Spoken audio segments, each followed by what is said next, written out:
magaciisa oo dhammaystiran waa Muammar Maxamed Abu Minyar Qadaafi. waxa uu ku dhashay xaafadda Qasr Abu Hadi degmada dhacda koonfurta Liibiya ee Sirte. waxay u dhaxaysaa magaalooyinka Tripoli iyo Benghazi. 7 Juun sanadkii 1942 ayuu halkaa ku dhashay. waxa uu ku geeriyooday da'da 69 sano. xaasaskii uu guursaday marwadii koowaad ee u dhaxday waa Fadhiya Nuuri Al-Khalid. waxa uu guursaday sanadkii 1969kii. waxay ku beegneed xilligaas markii talada Liibiya uu qabtay. waxay u dhashay wiilkiisa curadka. sanadkii xilligaas xigay waxa uu guursaday Safiya Farqaash Al-Haddaad oo u dhashay 7 ka mid ah awlaadda Qadaafi oo isugu jirtay 6 wiil iyo 1 gabar oo ka mid ahayd dhashii Qadaafi. carruurtii Korneyl Qadaafi iyo waxay ahaayeen waxa uu dhalay 7 wiil iyo 1 gabar oo kala ah Sayf Islaam Al-Qadaafi. waxa uu ahaa siyaasi ka dhex muuqday maamulkii uu aabihiis majaraha u hayay. waa 46 sano jir haysta shahaadada PhD. waxa uu ka qaatay cilmiga dhaqaalaha. waxuuna wax ku bartay magaalada London caasimadda dalka Ingiriiska. Caaisha Qadaafi waxay ahayd diblomaasi iyo qareen. waana gabadha keliya ee uu dhalay Korneyl Qadaafi.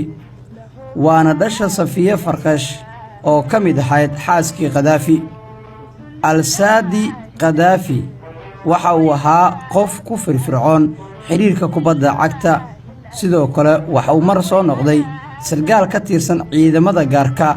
waana tan keentay in dusha laga saaro ku lug lahaanshiyaha dagaalo sokeeye oo ka dhacay dalka Liibiya. Muctasim Billaahi Qadaafi waa sargaal uu dhalay madaxweynihii dalka Liibiya 2008 ilaa 2011. waxa uu ahaa taliyaha amniga qaranka Liibiya. waana dhasha Safiya Farqaash oo ka mid ahayd xaasaskii Qadaafi. Hannibal Muammar Qadaafi waa wiilkii afaraad ee uu aabbaha u noqday hogaamiyihii dalka Liibiya. waxaana uu ahaa hogaamiye siyaasadeed xilligii talada dalkaas uu aabihiis hayay. Sayf Al-Carab Qadaafi waa dhashii 6aad ee Korneyl Qadaafi. noloshiisa inta badan waxa uu ku qaatay magaalada Munich ee dalka Jarmalka.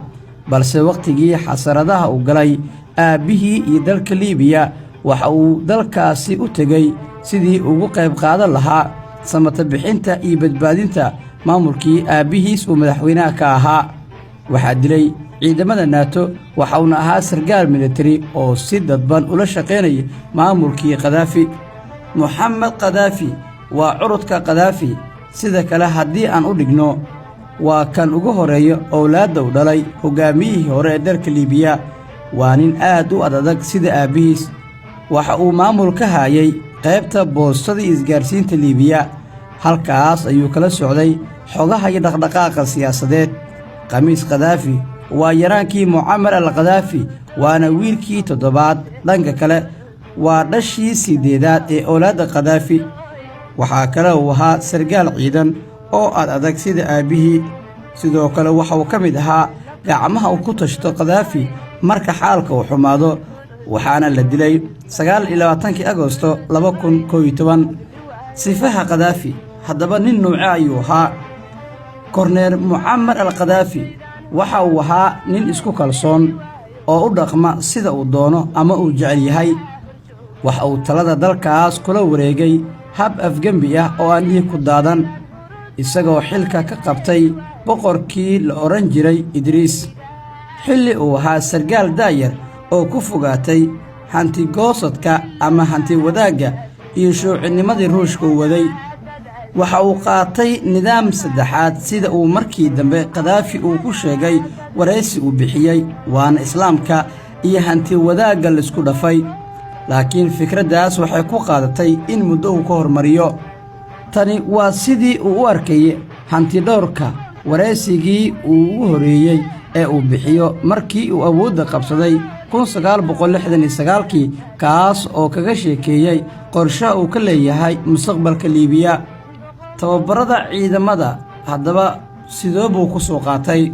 Qadaafi waxa uu tababar military ku qaatay Britain. fikradihii siyaasadeed ee ugu horeeyay oo la yimaaday Qadaafi waxa uu kala yimid Jamaal Cabdinaasir madaxweynihii dalka Masar, balse Qadaafi ayaa ku hoos watay fikrado u gaar ah oo uu ku sheegay in ay yihiin kuwa casri ah. gudaha Liibiya waxa uu ku qaatay tababaro kala duwan oo uu ku helay bilado iyo darajooyin ilaa uu dalkaas ka noqdo nin ka muuqda oo caan ah. Liibiya waxa ay leedahay shidaal keed ah oo inta badan dalalka Afrika aan haysan. hogaamiyaheeda cusub waa xilligaas waxa uu dakhliga ku isticmaalayay isbedelo gudaha iyo kacaano ka dhacay dibadda. Qadaafi ayaa martigeliyay xarumo lagu tababaro jabhado mucaarad ku ahaa dalalka galbeedka Afrika oo ay ku jiraan kuwa qabqablayaashii dagaalka dalka Liberia. dadka siyaasadda falanqeeya ayaa sheegay in fikirka Qadaafi uu ka gudbay qaaraddan Afrika, xitaa saameyn ay ku yeelatay bariga dhexe iyo dowladaha reer galbeedka. 1980kii waxay ahayd markii uu xumaaday xiriirka Korneyl Qadaafi iyo reer galbeedka. Margaret Thatcher ayaa ahayd ra'iisul wasaarihii Britain xilligaasi. Ronald Reagan waxa uu ahaa madaxweynihii Mareykanka waqtigaas. Qadaafi xilligaas waxay ugu yeerayeen in uu ahaa ay waalan. 1984 haweeney Boris Britain ahayd oo lagu magacaabo Yovene Faleger ayaa lagu toogtay bannaanka hore ee safaaradda Liibiya oo uu ka jiray banaanbax looga soo horjeeday Korneyl Qadaafi. xiisadii ka aloosneed dowladihii reer galbeedka iyo Qadaafi ayaa cirkas ku sii shareertay. 2 sano kadib Mareykanku waxay ku eedeeyeen hogaamiyihii Liibiya inuu ku lug lahaa bam lagu weeraray meel lagu caweeyo oo ku taala galbeedka magaalada Berlin ee dalka Jarmalka oo ay caan ku hayeen askarta Mareykanka. waxaana taasi ay ahayd jawaab Mareykanka uu ka bixiyo maadaama ciidamadiisa Mareykanka duqeymo cirka ay ka geysteen magaalada Tripoli. Qadaafi ayaa iska difaacay weerarkaas, waxaana duqeyntaas kaga dhintay dad fara badan oo ay ku jirtay gabar uu xilligaas soo koriyey korneelka. waxay caragelisay korneelka oo markii horeba saluugsanaa eedaha dushay ka saarayeen wadamada reer galbeedka. kadibna 1988 waxaa dhacay bamkii diyaaradaha Pan AM ee ku dul burburay Scotland oo ay ku dhinteen 270 qof. waxaa xigay diyaarad Faransiiska oo ku dul burburtay galbeedka Afrika. dowladaha reer galbeedka waxay ku eedeeyeen Qadaafi inuu ka dambeeyay isaga, waxaana xigay cunaqabateen iyo cadaadis diblomaasi oo la saaray dalka Liibiya. dadka Liibiya ayaa u dulqaatay xukunkii adkaa ee Qadaafi, waxaana kala weynaaday culayska dadka iskaashaanbuurisanaya oo korneelka u fidiyey in ay weeraro iyo cadaadis saaraan. balse dadka Liibiya ayaa xilligaas u arkayay in haddii Qadaafi ay ka soo jeestaan in dalkooda burbur uu geli doono, gacantana taladu ay ka bixi karto.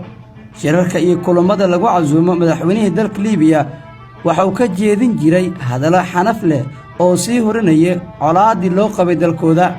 habdhaqankii Qadaafi waxa uu ka gedisnaa kan madaxda Afrika, Carabta iyo dowladaha reer galbeedka, waayo waxa uu haystay diyaarad u gaar ah, gaari gaar ah iyo isticmaalka sahay gaar ah oo qaadi jiray. intaa waxa uu heliyaa ilaaladiisa oo ahaa dumar ama haween. shir ay yeesheen hogaamiyaasha Carabta ayaa markii ugu horeysay lagu arkay ilaaladiisa oo haween ama dumar ah. Qadaafi waxaa ku dheeraaday dhismaha Carab midaysan ama Afrika midaysan oo yeelata hal madaxweyne sida Mareykanka oo kale. dabciisa ugu yaraa ayaa ahaa in Afrika ay samaysato hal lacag oo ka samaysan dahabka oo ay ku midaysan yihiin. dhammaadkii 1990kii waxa uu bilaabay Qadaafi inuu ku soo laabto masraxa caalamka si ka duwan habkii loo yaqaanay. waxa uu soo wareejiyey si maxkamad loo saaro dad loo haystay qaraxii Lockerbie 2003. wadamada reer galbeedka waxa ay la yeesheen Liibiya wada hadallo qarsoodi ah, maadaama korneelka talada dalkaas hayay oo ahaa nin laba bogleen badan oo marba weji la soo baxayay. waxa uu ka yaabiyey dalalka caalamka gaar ahaan kuwii reer galbeedka. waxa uu xukun xariga ku riday dad reer galbeedka ay daba socdeen, balse loo haystay in Liibiya ay hoosta ku haysato. waxa uu sheegay in uu iska dhaafayo hubka khatarta badan ee indhaha caalamka soo jeediyey ee loo daba socdo. waxa uu casuumay ra'iisul wasaarihii Britain xilliga Tony Blair. waxaa mar saxaafadda ka soo wada muuqday Qadaafi iyo Blair oo ku wada jira hal teendho ama hal aqal. waxa ifay isbeddelka Liibiya ee ku xiran dalalka reer galbeedka oo wax uu weeciyay si ka duwan sidii u arkayeen sanado ka hor xilligaas. Korneyl Qadaafi oo la qabsaday nidaamka dalka Liibiya waxaa ka soo hoos dhashay ama ka soo hoos baxay kooxo doonayay inay la gediyaan doonta uu naaquudaha ka yahay waa xilka madaxweyne ee dalka Liibiya. haddii aan jilciyo waxaan ula jeedaa xilka madaxtinimo ee dalka Liibiya ayay doonayeen in ugu yaraan ay ka farmaroojiyaan. Qadaafi ayaa ku maqnaa iska fiirinta siyaasadda dibadda, balse dhammaadkii 2010 waxaa ka dilaacay dalkaasi kacdoonkii gugiga Carabta ee markii dambe soo gaaray 2011. markii hore kacdoonka waxa uu ka soo bilowday dalka Tunisia, waxaana uu saameeyay madaxweynihii Tunisia Zayn al-Caabidiin bin Cali, madaxweynihii Masar Maxamed Xusni Mubaarak, madaxweynihii Yemen Cali Cabdulla Saalax iyo madaxweynihii Liibiya Muammar al-Qadaafi. waxaana dagaal sokeeye galay Liibiya, Yemen iyo Syria, halkay badbaadeen Tunisia iyo Masar oo ku dhawaaday kacdoonkii ka kacay dalalkooda in guud ahaan uu burburo hay-adihii dawliga iyo maamulkii xilligaa jiray. sababtaas waxaa lagu sheegay in durba ay yeesheen hogaamiyaal si dhab ah uga hortaga una dejiya kacdoonkii siyaasadeed ee dalka, iyagoo dejiyey qorsho ay wax ugu qabanayeen. Muammar Maxamed Abu Minyar al-Qadaafi iyo wiilkii uu dhalay oo lagu magacaabi jiray Muctasim Billaah ayaa laisla dilay 20kii Oktoobar 2011. ra'iisul wasaarihii Liibiya xilligaas Maxamuud Jibriil waxa uu ku dhawaaqay in Qadaafi la dilay. muuqaal laga soo duubay Korneyl Qadaafi waxa uu ka muuqanaya isagoo dhiig badan ka daayay iyo dadka Liibiya oo xilligaas isku soo baxay si ay u sameeyaan dibadbax ay ku soo dhaweynayaan dilka Qadaafi. askari soo qabtay Korneyl Qadaafi oo magaciisa iyo muuqiisa qariyay ayaa sheegay in korneelka uu ka dalbaday in aanu la dilin ama askariga aan dhiibin si aana dil lagu geysan. waxa uu tilmaamay askarigaas in Qadaafi markii uu qabanayay inuu ka soo qabtay god biyaha qaada oo uu ku dhuumanayay. waxaana halkaa ku soo gabagaboobay waayihii Muammar al-Qadaafi ee 42 sano uu ku maamulayay dalka Liibiya.